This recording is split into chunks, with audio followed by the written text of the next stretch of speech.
The third episode of Agatha All Along has aired, so I'm going to talk about my feelings with this episode without any spoilers. So again, there will be no spoilers, it's just sort of my broad thoughts on this and how it's sort of still doing some of the things I didn't like in the first two episodes and still hasn't unfortunately hooked me. So as always, I will keep it spoiler free and give you guys my general thoughts on what went on in this episode. So of course, the first two episodes, I don't think I made it any surprise that I stated were a little bit too slow and shifting too much tonally in terms of serious to wacky and quirky vibes. And the third episode, I would say, delivers that same type of approach.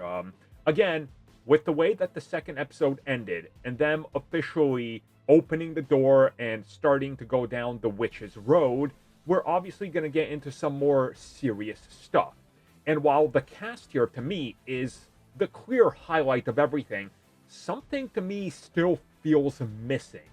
And I don't exactly know what it is. Now, a part of me thinks that the reason some people were shown 4 episodes is because the fourth episode might be where things start to actually happen. Because as of right now, I feel like the 3 episodes we've gotten could have been 2 episodes.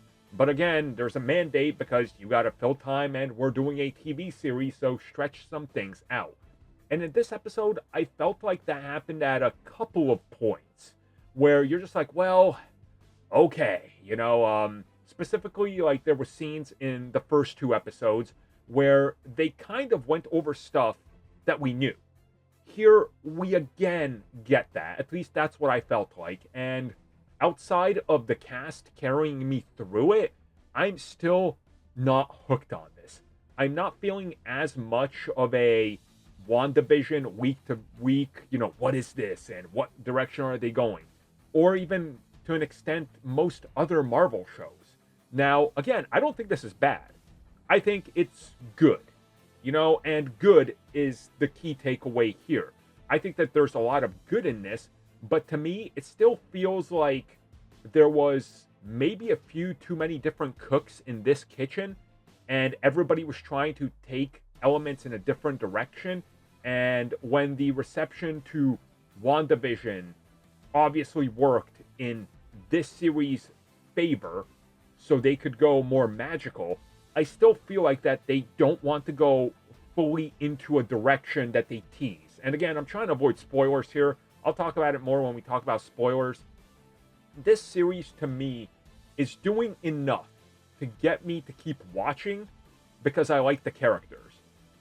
But the overall, what they're going for, it's just not doing it for me. And that's weird because you guys know I'm like the occult Marvel guy. I love this stuff. I will watch anything with witches in it.